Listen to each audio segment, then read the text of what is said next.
Al-Quran itu adalah mukjizat yang diberikan kepada Rasulullah SAW, dan Rasulullah sebelum meninggal wariskan Al-Quran kepada kita.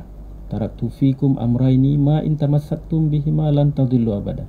Kutinggalkan ini wasiatku ini kepada kalian semuanya wahai umatku, dua perkara. Yang dua perkara tersebut jika engkau berpegang teguh, kalian tidak akan sesat. Kalian tidak akan gundah, kalian tidak akan merasa kesedihan. Itu kata Rasulullah. Rasulullah nggak pernah berbohong. Lan tadillu abada, pakai lan lagi, tidak akan sesat selama-lamanya. Al-Quran wa sunnati, Al-Quran dan sunnah Rasulullah SAW. Maka Al-Quran itu kita baca. Kesempatan membaca Al-Quran yang paling banyak itu karena kita sudah istimewa dengan Ramadan, itulah di bulan ini. Kita khatamkan Al-Quran berapa kali kita niatkan. Kita baca, setelah sekali kita khatamkan, mungkin kali kedua itu kita coba baca memahami. Baca artinya dulu. Oh, ini maksudnya gini, ya kan? Dah sampai di ayat mana nanti? Sampai di ayat tentang masalah jika kamu berhutang, maka hendaklah menulis, misalnya kan?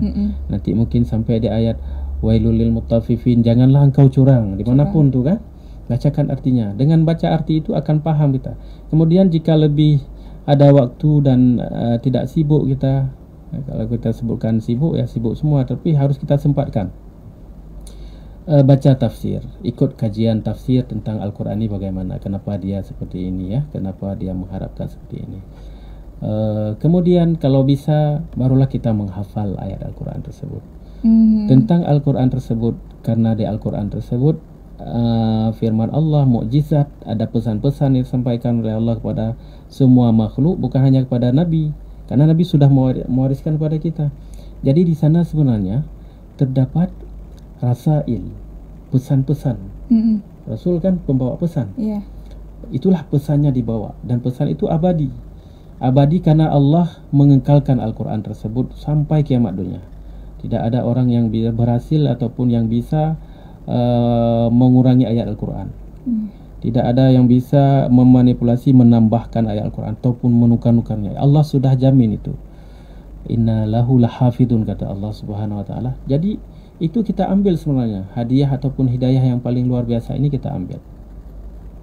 Kalau kita lihat bagaimana para umat terdahulu, sahabat-sahabat Rasulullah itu membaca Al-Quran, mereka begitu luar biasa. Ya. Pertama, ada bahkan sahabat Rasulullah SAW itu, beliau tidak akan melanjutkan bacaannya ataupun melanjutkan pemahaman ataupun hafalan Al-Qurannya sebelum benar-benar beliau pahami 10 ayat yang sudah dibacanya sekarang, dipahami, didalami, dimengertikan, dihafal. Besoknya dia tatbik, dia praktekkan, dia aplikasikan dalam kehidupan dia. Kan kita banyak tuh, misalnya dalam salat tarawih yang 20 rakaat itu para imam kebiasaan membacakan surah-surah yang sudah kita hafal dari kecil. Contoh surah Al-Kafirun, surah-surah pendek. Soal Al-Kafirun misalnya. Contoh Al-Hakumut Takasur. Kita kan tahu itu arti-artinya tuh. Lalu sebenarnya 30 malam, 30 kali kita dengar itu. Lalu setelah sholat, paham kita tidak dengan arti ayat tersebut? Paham, kan? Karena kita udah pernah belajar dan juga pernah dulu menghafal. Lalu kira-kira berapa ayat yang sudah terkontak dengan kita, prakteknya misalnya. Wala yadu'una, misalnya ad-duha. Fa amal yatima fala taqhar wa amas sa'ila fala tanhar. Misalnya anak-anak yatim itu jangan engkau hardik. Banyak apa tidak orang yang masih menghardik anak yatim, berlakukan dia. Nah, itu kan berkenaan dengan kita, dan itu Al-Quran itu diturunkan kepada kita untuk kita baca, tilawah, dan kita praktekkan. Nah, sahabat tadi dia mempraktekkan itu. Dia nggak akan melanjutkan bacaan sebelum mempraktekkan 10 ayat yang ini. Meskipun nanti ada seseorang yang memberlakukan Al-Quran itu dengan luar biasa. Ketika dia baca Al-Quran, ya, bahasa kita itu misalnya sama seperti Rasulullah menerima wahyu. Maksudnya gini, ketika dia baca Al-Quran, dia mencari apa pesan Allah pada ayat 164 di surah Al-Baqarah ini untuk saya. Apa pesannya? Dia mencari itu. Dia sebagai pencari pesan Allah. Karena 6.600 ayat sekian itu diturunkan kepada kita. Kita harus baca tuh, baca, pahami. Tidak ada satu ayat pun yang kita lewatkan. Kita baca di ayat ini apa pesan yang Allah sampaikan kepada saya. Misalnya itu udah sampai di ayat berapa, saya udah sampai di ayat berapa. Nah, ayat ini apa pesannya kepada saya sekarang? Nah, itu harus kita isi sebenarnya. Baru-baru ini kita baca di media ya. Ada di daerah mana ya, di Malioboro itu di mana ya? Malioboro. Luar negeri ya? Bukan, di Indonesia. Oh, di Jogja. Jogja ya. Jalan Malioboro. Jalan Malioboro itu biasanya kan orang ngamen musik segala macam kan, orang lalu lalang, ada hiburan itu. Dalam bulan Ramadan ini saya lihat kemarin tuh semua orang duduk di situ baca Al-Qur'an, tafakur, tadabbur dan lain sebagainya. Nah, ini harus kita isi sebenarnya. Nah, ini harus kita isi dengan Al-Qur'an. Kemudian disampaikan juga Rasulullah Sallallahu Alaihi Wasallam sangat biasa dalam bulan Ramadan itu bersedekah, berinfak setiap harinya atau setiap hari. Tapi sesungguhnya Rasulullah itu telah semangat, telah dikenal dengan dermawannya itu selama hidup beliau. Selama hidup beliau. Ya, ada sebuah hadis dari Ibnu Abbas, karena Rasulullah sallallahu alaihi wasallam ajwadan nas. Rasulullah itu adalah orang yang paling dermawan di antara manusia yang lain. Berarti setiap hari beliau dermawan gitu. Selalu memberi itu. Ya kan, selalu memberi, apakah dengan misalnya dengan senyum. Ketika beliau sudah tidak ada apa-apa di sisi, dengan senyum, dengan sedekah, nasihat-nasihat. Suka sekali Rasulullah tuh. Kemudian ketika ada orang yang dia seharusnya dia mengeluarkan kafarat, sebab dia itu telah melanggar puasa misalnya, datang melapor kepada Rasulullah SAW, dia telah melakukan sesuatu hal yang membatalkan puasa, dan hal tersebut setelah mewajibkan dia mengqadha, dia juga harus membayar kafarat. Dia itu melakukan hal yang halal di luar bulan Ramadan, tapi haram di bulan Ramadan. Dia itu mendatangi istrinya, ya kan, berjima di siang hari bulan Ramadan. Tapi bagusnya dia datang menjumpai Rasulullah meminta fatwa hukum. Kata Rasulullah, engkau wajib mengqadha dan engkau juga wajib memberikan kifarat. Lalu dia mengadu lagi, Rasulullah SAW, apa kifaratnya? Kifaratnya engkau wajib memerdekakan seorang hamba sahaya, budak. Ya. Rasulullah, saya tidak mampu. Kalau begitu kamu sanggup berpuasa 2 bulan berturut-turut, syahraini mutatabi'aini. Berarti 2 bulan berturut-turut berapa hari itu? 60 hari. 60 hari. Dia jawab, Rasulullah, saya ini udah berapa hari? Hari kelima aja saya udah melakukan kesalahan nih. Berarti besok ulang lagi. Ya, diulang berturut-turut tuh. Nggak boleh ada yang cedera puasanya, nggak boleh batal. Dia pikir-pikir nggak sanggup juga dia tuh. Kalau tidak sanggup, engkau sanggup tidak untuk memberikan makan 60 anak yatim, orang miskin. Ya. Salah nanti apakah yatim. 60 orang. Dia pikir-pikir, saya ini adalah orang yang rupanya dia itu orang yang pas-pasan, nggak ada apa-apa.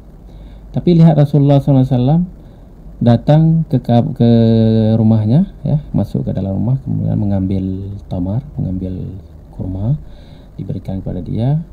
Ini bagikan kepada orang-orang yang tadi saya sebutkan, orang-orang yang miskin tadi. Rasulullah bahkan menggantikan kifarat orang tersebut, ya kan? Ada orang berutang, Rasulullah memberikannya. Ada orang yang meminta, Rasulullah memberikan. Ada orang yang dibantu. Makanya Rasulullah dikenal dengan ajwadan nas. Tapi yang paling luar biasa adalah wa ajwadu ma kana fi Ramadan. Yang paling luar biasa dermawannya itu dalam bulan Ramadan. Tadi contoh kasus Rasulullah nanya terus supaya Rasulullah bisa memberikan sesuatu kepada orang yang datang tersebut. Dan Rasulullah dikenal paling dermawan di dalam bulan Ramadan. Kita bisa isi ini perkara-perkara yang kita sebutkan tadi, kebiasaan untuk misalnya salat tepat waktu, di mana azan nih, salat langsung masuk terus ke masjid,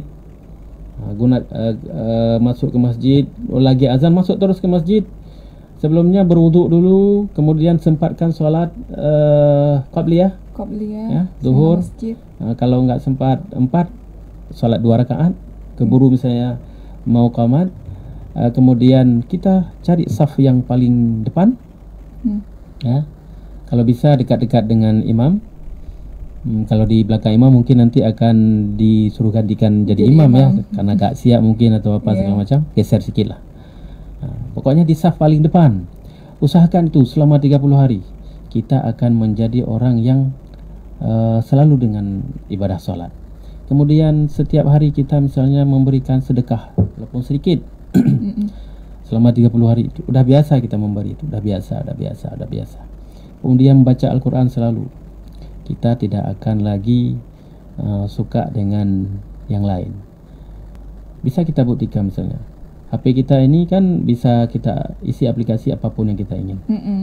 Musik, segala macam, hiburan, ini itu, segala macam aplikasi apapun. Bisa nggak dicek sekarang? Ada nggak aplikasi Al-Quran? Ada. Kan bisa dicek juga. Berapa lama Al-Quran itu nggak dibuka? Rupanya udah 2 minggu nggak buka aplikasi ini. Bisa kan? Bisa. Nah, di dalam bulan Ramadan sering baca Al-Quran di HP apa di mushafnya? Lebih di mushaf. Di mushaf, kadang-kadang di HP kalau misalnya kita sedang di luar atau apa. Tapi aplikasi itu kita gunakan, ya kan? Iya. Aplikasi itu kita gunakan. Nah, kita bisa lihat aplikasi itu selalu digunakan.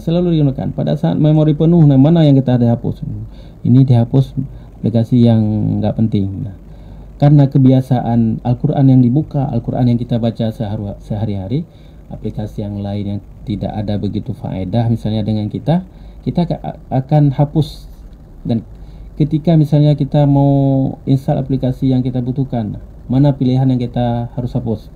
Pilihan yang tidak sering kita pakai. Kalau Al-Quran nggak sering dipakai, Alhamdulillah kita akan menghapus itu, ya kan? Betul. Pernah beberapa kali teman-teman misalnya sempat menghapus aplikasi Al-Quran. Berarti dia tidak sadar dengan pentingnya Al-Quran. dia mencampakkan Al-Quran bagaimana yang kita sebutkan tadi, padahal Al-Quran itu adalah hadiah yang luar biasa kepada kita. Saudara-lun, kebiasaan-kebiasaan yang baik kita lakukan, ya kan, bernasihat, mengisi kebaikan-kebaikan kita lakukan. Itulah yang kita lakukan saat ini, yang bisa menjawab bagaimana supaya Ramadan itu tidak sia-sia datang kepada kita, dan kita tidak seperti yang digambarkan oleh Rasulullah SAW, celaka orang-orang yang datang Ramadan lalu pergi Ramadan lalu dia belum diampunkan dosanya. Oh sekali Ustaz ya. Makanya penting sekali untuk tarhib Ramadan ya, sebelum memasuki bulan Ramadan ya Ustaz. Iya, persiapan itu. Tarhib itu bukan hanya menyambut, bukan hanya seremonial sambutan atau tarhib. Ini bukan, tetapi mempersiapkan kesiapan kita untuk melaksanakan ibadah Ramadan selama 30 hari ini dengan baik. Dengan baik. Dulu sahabat-sahabat Rasul atau salafus saleh itu bahkan mereka mempersiapkan Ramadan karena beliau ingin sekali disebutkan menjadi orang yang senang dengan datang Ramadan, sehingga hatta ghufira lahu ma taqaddama min dzambi. Sehingga dia bisa mendapatkan keampunan dengan datang Ramadan. Karena dia nggak tahu, mungkin pada saat Ramadan datang nanti, pas awal Ramadan dia sudah meninggal. Iya. Kan ada sahabat saya juga baru meninggal di awal Ramadan. Sahabat dekat sekali ya. Semua kenal mungkin sahabat itu.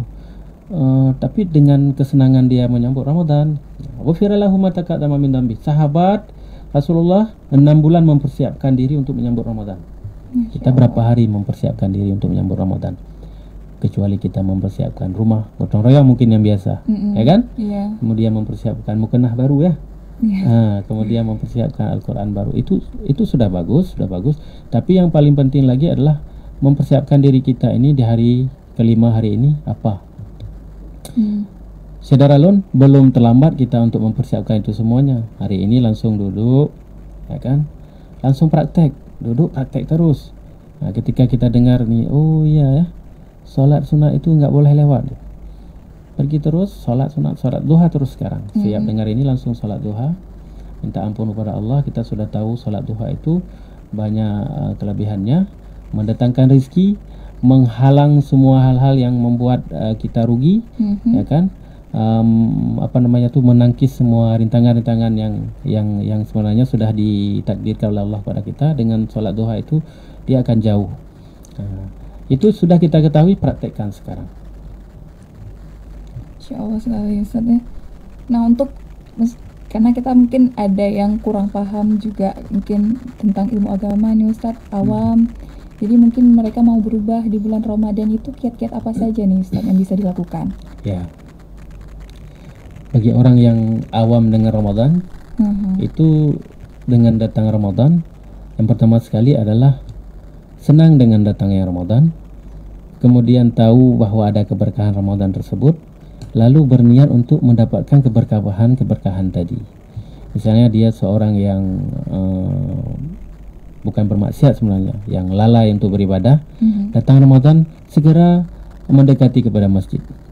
Kalau masih linglung, masih pelongo, lihat ngapain saya di masjid nih. Lihat aja orang di samping, ngapain dia baca Al-Quran. Berniat dan bermohon kepada Allah, berdoa dalam hati, ya Allah, mudahkanlah saya menghadapi Ramadan ini. Allah akan bantu itu, karena kita sudah ada niat. Pertama, Allah akan bantu, Allah akan luruskan jalan-jalan kita itu dimudahkan oleh Allah Subhanahu wa taala. Pasti ketika kita ambil Al-Qur'an, kita baca A'udzubillahi minasyaitonirrajim, pelan-pelan kita baca. Ya. Sebentar lagi kita akan meneteskan air mata. Dengan niat yang kita buat tadi, sama seperti kita niat puasa kan niat. Tadi bangun sahur. Ada orang yang udah niat puasa tapi lupa bangun sahur atau telat bangun sahur. Pas jaga sudah azan, sudah imsak, nggak boleh makan lagi. Tetapi dia modalnya adalah niat. Karena rukun puasa itu niat dan imsak, sedangkan sahur itu adalah sunat. Dan sunat lagi adalah mentakhirkan sahur. Ya kan? Dia berpuasa karena ada niat. Dia sanggup berpuasa. Allah akan memudahkan itu. Hari Senin dan Kamis. Ada niat puasa? Ada. Senin Kamis. Pernah? Pernah. Ada lapar? Enggak, alhamdulillah. Enggak lapar. Niat puasa. Karena niat puasa. Iya. Hari Selasa? Enggak niat puasa. Lapar? Jam berapa kita harus makan? Karena ada niat, itu pasti Allah akan bantu. Nah, teman-teman yang tadi ada niat untuk hijrah bahasanya sekarang, atau untuk memperbaiki diri, inilah kesempatan ini. Kesempatan yang sangat mendukung. Karena bagi orang-orang yang malu untuk beribadah di dalam bulan Ramadan, nggak perlu malu-malu, semua orang beribadah. Saya ada anak-anak muda yang canggung tuh, aduh ngapain nih, beli aja peci pergi ke masjid. Iya. Semua beribadah. Takut dibilang sama teman-teman, udah alim ya. Nggak ada alim-alim. Bulan Ramadan semua harus alim katanya kan. Ya, kita lihat tuh. Jadi teman-teman yang saudara Lun yang masih muda-muda tuh, yang merasakan seperti ini, bebaskan rasa itu dengan niat kita menuju kepada Allah. Karena saudara Lun yang dirahmati Allah Subhanahu wa taala, perlu diketahui untuk kita semuanya, inilah ajaran yang diberikan oleh Allah melalui Rasul kepada kita untuk sebenarnya kita berjumpa dengan Allah besok. Hidup ini kan sebentar aja nih. Muda mati, tua apalagi, ya kan? Anak-anak kecil juga meninggal, dan setelah meninggal itu tidak sama seperti teman-teman kita yang lain yang berbeda keyakinan meyakini tentang hari setelah meninggal. Hari setelah meninggal itu adalah awal mula kita hidup selama-lamanya. Bisa dipahami kan? Awal mula kita hidup selama-lamanya tanpa ada lagi pekerjaan yang bisa kita lakukan berfaedah untuk kehidupan kita selamanya. Jadi ketika meninggal, apa yang kita lakukan di dunia ini? Kita tahu sholat wajib, puasa wajib, pacaran Enggak. haram. Pacaran enggak haram, enggak wajib, haram. Kemudian misalnya merokok, ada yang sebagian menyebutkan makruh, ada yang sebagian haram. Nah, kita di mana sekarang nih? Masih di makruh selalu? Apakah sudah haram? Apakah kita sunat merokok nih misalnya kan? Atau yang lain semuanya, belajar apa misalnya, menyanyiakan waktu, membuang-buang waktu misalnya apa, membuat diri kita ini mendalimi diri kita sendiri misalnya, ya kan? Di posisi kita sekarang yang seharusnya sudah sukses di umur sekian, sudah menjadi panglima misalnya, seperti sahabat Rasulullah itu 14 tahun jadi panglima. Dia bisa memerintahkan semua bala tentara untuk ikut berperang. Siapa tuh? Ali, terus Salman Al-Farisi dan lain sebagainya. Nah, 14 tahun sudah hafal Al-Quran. Itu kan prestasi. Iya. 7 tahun sudah bisa menghafal lagu-lagu dan dia mau ikut idol. Prestasi di dunia. Tetapi bukan prestasi di akhirat. Pada 8 tahun dia meninggal, prestasi di dunia itu enggak dia bawa. Yang dia bawa adalah prestasi akhirat dia, prestasi akhirat. Karena kita hidup dunia, teman-teman semuanya, sahabat, kemudian saudara semuanya, barengi kehidupan kita di dunia ini sebagai YouTuber misalnya, sebagai Facebooker, sebagai TikToker, apalagi Instagramer ya, dan lain sebagainya itu. Karena udah dunia kita sekarang ini dunia generasi Z, generasi milenial, generasi penuh dengan teknologi. Kita nggak mungkin lari dari teknologi. Lalu kita bawa teknologi itu untuk membuat kita ini mendapatkan pahala akhirat. Masya Allah sekali, begitu banyak cara ya Ustadz untuk beribadah ya saat sekarang, apalagi dengan tidak menyia-nyiakan bulan Ramadan dengan melaksanakan ibadah baik wajib maupun sunnah, bersedekah di bulan Ramadan, dan juga memperbanyak baca Al-Quran ya Ustadz ya. Nah Ustadz, berhubung kita sudah berada di penghujung waktu Ustadz, mungkin ada yang mau disampaikan? Ya, ketika Ramadan datang, Ramadan itu menyerukan kepada kita. Ya baghiyal khairi aqbil. Wahai orang-orang yang mencintai ataupun senang hati ataupun hobi terhadap kebaikan, aqbil. Lakukan itu di dalam Ramadan sekarang. Lakukan itu dalam Ramadan. Kenapa? Mudah melakukannya, ya kan? Penuh keberkahan. Yang kita lakukan itu langsung makbul. Yang kita lakukan itu digandakan pahalanya. Dan kita lakukan itu efektif untuk menunjang kita mendapatkan apa yang diinginkan oleh Allah Subhanahu wa taala ketika mewajibkan kita melakukan puasa. Tatakun itu bertakwa. Bertakwa itulah orang yang ketika mati kita sebutkan tadi. Ya, orang tersebut dia datang menjumpai Allah pada hari orang-orang yang datang tidak ada manfaat apapun. Yauma la yanfa'un, pada hari yang tidak ada bermanfaat apapun, malun, harta, wala banun, keturunan anak yang luar biasa, kolega dan lain sebagainya, itu bisa membantu kita menunjang aktivitas kegiatan ataupun posisi kita di dunia dengan harta, dengan keturunan, dengan kolega itu. Hari kiamat tidak. Hari kiamat semua datang dengan apa yang dia upayakan. Nah, orang-orang yang datang senang kepada Allah itu adalah orang yang man atallaha, datang menjumpai Allah itu biqalbin salim, dengan membawa sebuah hati yang selamat, hati yang sejahtera, hati yang bersih, hati yang sehat. Hati yang sehat itu adalah hati yang diisi dengan ketakwaan. Rasulullah ditanya oleh sahabat, Rasulullah, bagaimana sebenarnya takwa itu? Di mana dia berada? Rasulullah menunjukkan ke dadanya, takwa itu ada di dalam hati. Nah, dalam hati. Dan Rasulullah berdoa, Allahumma ja'al Qur'anan, ya Allah jadikan Al-Quran kita baca bulan Ramadan nih, yang diturunkan dalam bulan Ramadan ini, Allahumma ja'al Qur'anan rabi'an liqulubina, sebagai penyiram hati kami, penyemai hati kami. Karena di dalam hati kami ini ada bibit ataupun biji ataupun benih takwa. Siram Al-Quran ke dalam dada kita, ke dalam hati itu, lalu kita akan mendapatkan pesan-pesan Allah yang kita bacakan. Kita bantu mengaplikasikannya dalam kehidupan sehari-hari, kita laksanakan dengan baik. Bisa dalam kerja sebagai penyiar misalnya, menyapa dengan salam, misalnya kan. Sebagai produser radio, kita masukkan program-program yang bermanfaat ini.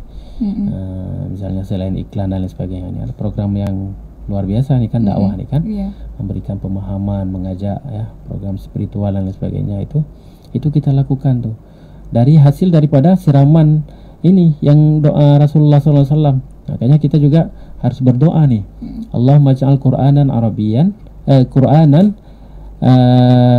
Rabi'an liqulubina.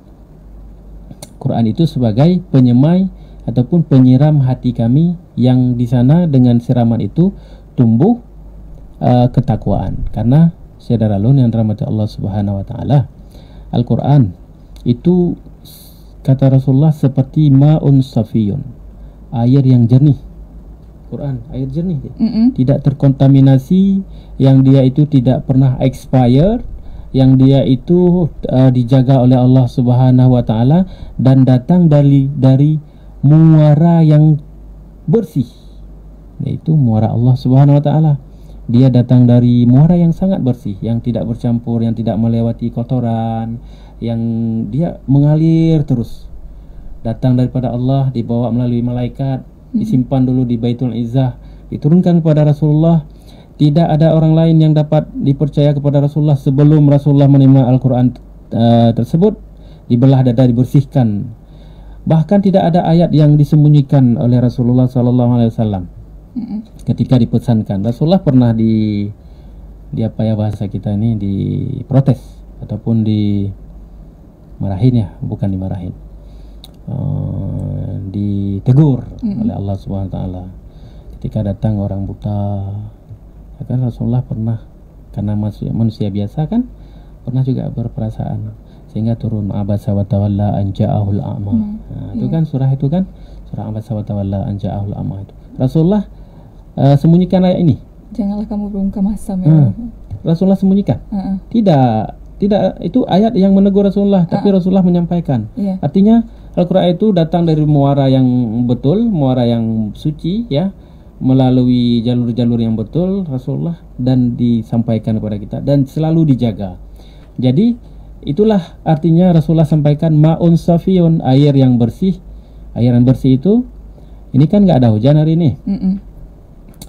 Coba misalnya kita ambil vas bunga yang sudah kering tanahnya, itu udah mati bunganya tuh. Kenapa mati dia? Karena nggak disiram. Sekarang siram, apa yang terjadi? Air akan basah, tunggu beberapa menit ataupun besok hari ataupun 2-3 hari, kita akan melihat bunga yang tadi mati itu akan kembali lagi tunasnya. Kalau misalnya bunga itu sudah mati dan sudah tercabut, paling tidak akan tumbuh di sana adalah tumbuhan yang lain, rumput ataupun biji-bijian yang pernah ada di sana. Nah, apalagi kita menyemaikan ketakwaan. Nah, itu satu. Kemudian di penutup kita yang terakhir ini, saudara yang rahmati Allah Subhanahu wa taala, disampaikan oleh Ramadan juga, ya baghiyasy syarri aqsir. Wahai saudara-saudara memendum yang menyukai hobi kepada keburukan ataupun kepada hal-hal yang bertentangan dengan kebaikan, jelek, nggak bagus, nggak ada manfaat, yang itu menyia-nyiakan.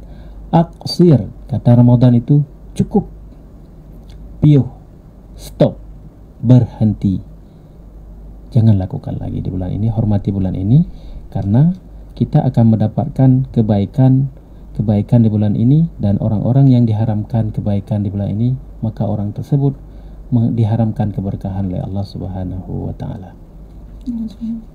Masya Allah sekali Ustadz ya pembahasan kita pada hari ini. Semoga ilmu yang Ustadz berikan kepada Syahralun dimanapun Syahralun berada dapat bermanfaat, dan tentunya kita semua dapat memaksimalkan bulan Ramadan ini agar tidak sia-sia ya Ustadz.